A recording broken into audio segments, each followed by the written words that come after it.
Las Vegas was built on flirtation. It was built on fast money. It was built on second chances.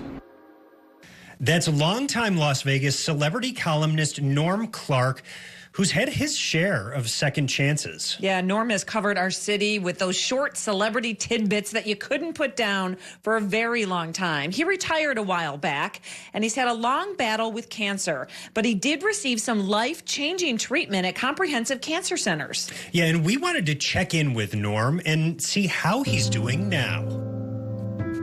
I think it was 2002, I was diagnosed with prostate cancer. And because my father had died of cancer, and because they removed my eye because of what they thought it was cancer, I thought that I had like a year to live. And so I just said I'm going to have the best time of covering the city I love. And turns out I got a lot more time than I imagined. But I've been a stage 4 for 16, 17 years. They recently honored me for that crazy journey. I guess the greatest advice I can give people is early detection. I'm a great example of that, because I certainly did not expect to be still living in this city and loving it as much as I do for as long as I've been able to.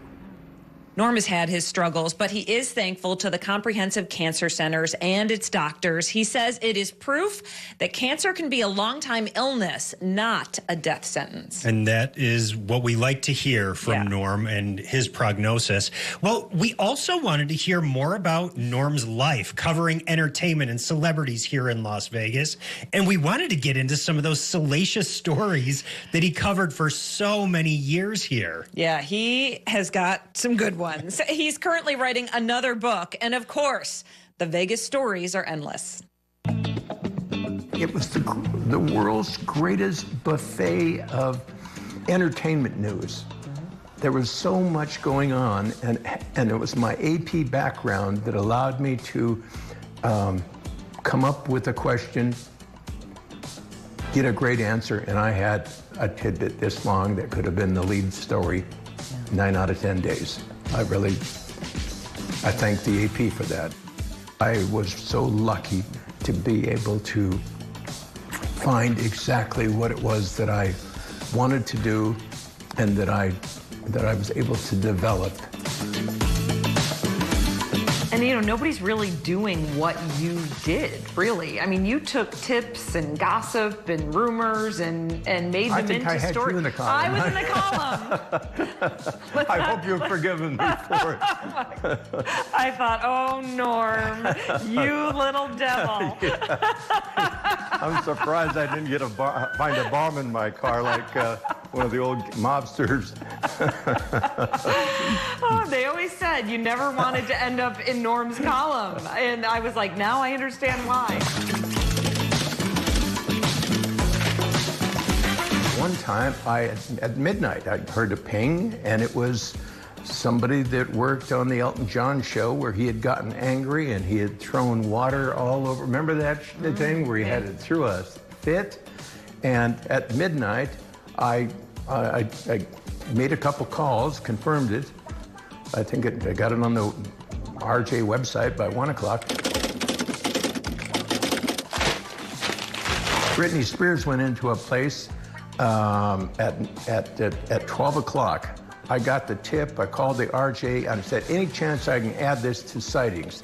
You got 2 minutes. I go, okay, Britney Spears was seen feeding her dog at shrimp bits at the such and such bar and down.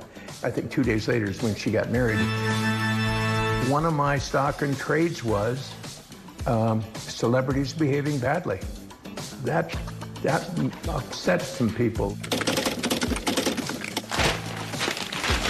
Went over to the Palms. Pete Rose walks by. I holler at him. I had lunch with him a couple days earlier. He comes back, and I stand up to introduce him to Kara and Matt Drudge, and he slaps me and says, "You SOB, you made me the worst tipper, fifth worst tipper in town," and I didn't have the heart to tell him that it wasn't alphabetical. It was actually worse than that. But and then the second part of that incredible story was George Maloof walks up to the table with this guy who we knew who Tom Brady was. It was Tom Brady wanted to meet Matt Drudge, and so they're talking, and I said to George, almost in a whisper, "Did you see what just happened?" He said, "No." I said, "Pete Rose just slapped me." And Tom Brady turned, head snapped, "Pete Rose just slapped you." It was one of the great moments of my life. Did it bother you when these people would come at you, or was that what you? No, I didn't. Knew? I didn't. No, but here's the one thing. That's a really good question, because the one thing I thought was, if this is going to be a successful column, the readers are going to have to know that I'm just not going to be an kisser. Do you miss it? Oh, do I miss it? I was born to cover the Las Vegas Strip. That was just the greatest.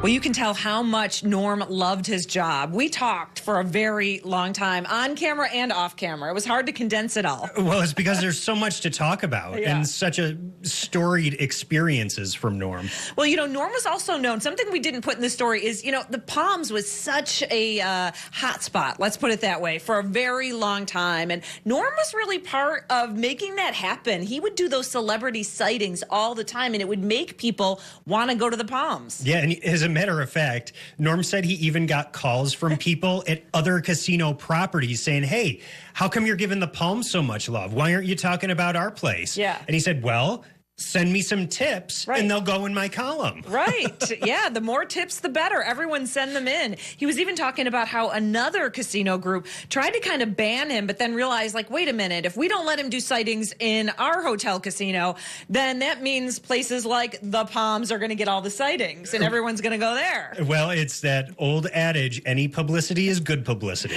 That's right.